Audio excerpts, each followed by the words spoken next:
I don't know, that's kind of like up in the air still about like whether or not, like where we want to have the birth. I know I want to do a water birth at somebody's home. I don't know, not a hospital. So no hospital. No. And you say somebody's home. Yeah, I just don't know where exactly it will be. Well, you'll be living at that point. Yeah. Fair. So before this ideal birth can happen, you have to have the housing in place. Yeah, or just like find somewhere, I don't know. I mean, it could be like a hotel room, really. Yeah. But, So it's something you'd be comfortable with doing? mm-hmm. Okay. We might have to, because if we get work in Powell River, then that's where we'll get housing, but there are no midwives, so we might have to come to Victoria, like, find some space for the birth. I don't know, I was thinking like that, or even like a week at like a little like a vacation cottage or something, just to be a bit more detached, like a hotel room is. It's a very unique experience. And I don't know, I kind of feel like it would give us more independence in it, just because like I've never really been like fully independent from my parents. Like they've always helped financially or whatever, so like the birth is kind of just like a stepping outside of it, that like it's like the stepping away from. It's the turning point in like really being independent, starting your own family, but not independent. Yeah, like just getting away from. I'm curious where that stems from. This independence from your family. Like why are you so set in that right now?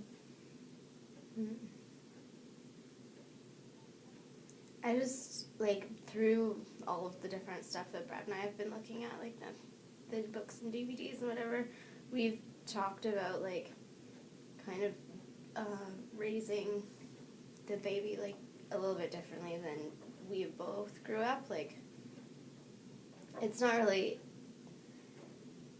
an independence, I guess. We just want to have our own, like, traditions and our own, like, way of, you know, teaching the baby and doing things with our children. And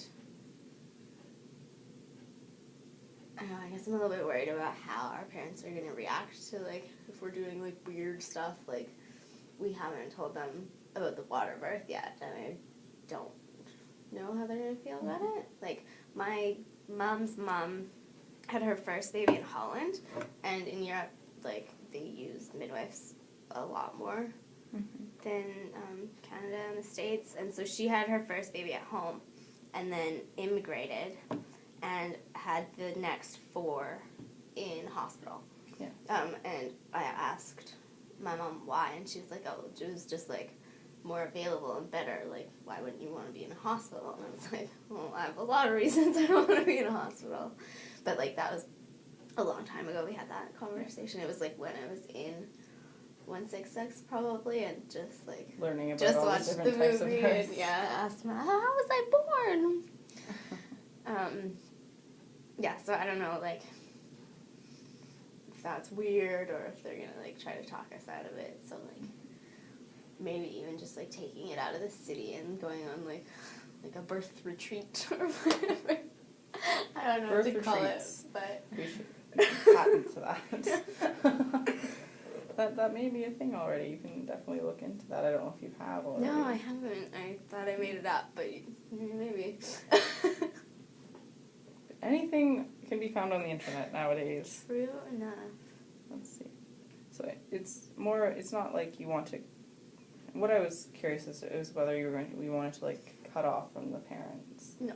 But you don't want to cut off. You want independence to raise your children in the way that you and Brad feel is right. Yeah. Okay.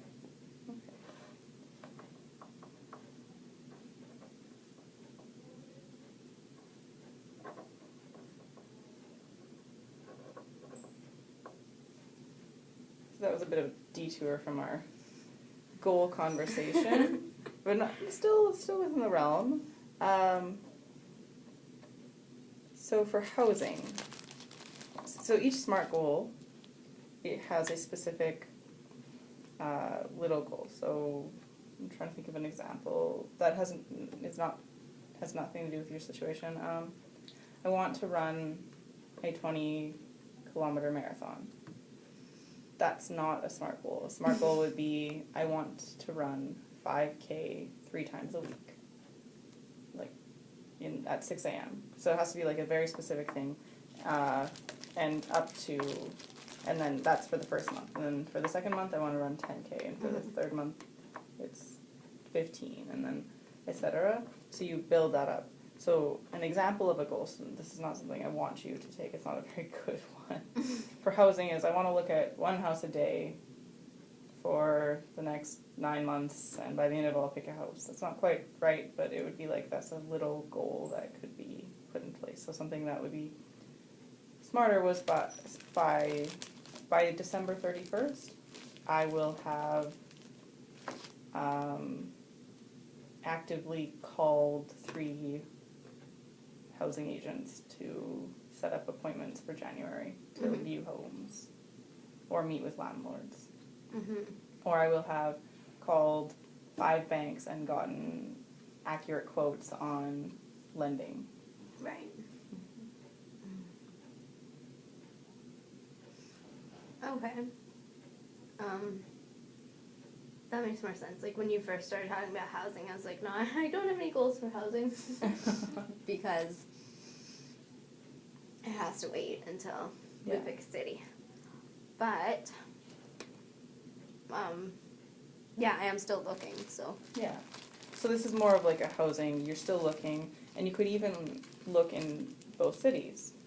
So it might help at some point, obviously, if you narrow it down to one city. But for the first little while, you could probably look at a few banks in Victoria and Powell River and probably in BC, because banks are kind of not restricted to area. They might be in housing more. However, looking at different houses in Victoria, it's more of probably a renting. And then in Powell River would be mortgage and how you would navigate through that. And this applies for everything. So it would be like housing, calling people, getting rates for mortgage rates, baby gear. When are you getting the baby gear? Who will be getting the baby gear? How are you paying for the baby gear? Postnatal experience and the birthing experience. How are you getting a midwife? Are you able to give birth in a cabin? Is that too far from medical supports if needed, because that is something that a midwife will need to know. I know very little about midwifery, that is one thing I know. And then assisting you and Brad in making a good go at doing this partnership and learning about how to prepare for a child. Like, are you going to take parenting classes? Are you going to read what to expect when you're expecting? Or you're going to take notes from classes that you're in currently and then share them with him. Those kinds of things. Those are just very loose, you don't have to take them kind of examples of what a SMART goal could be. So do you want to just write down? I'd actually like you to write down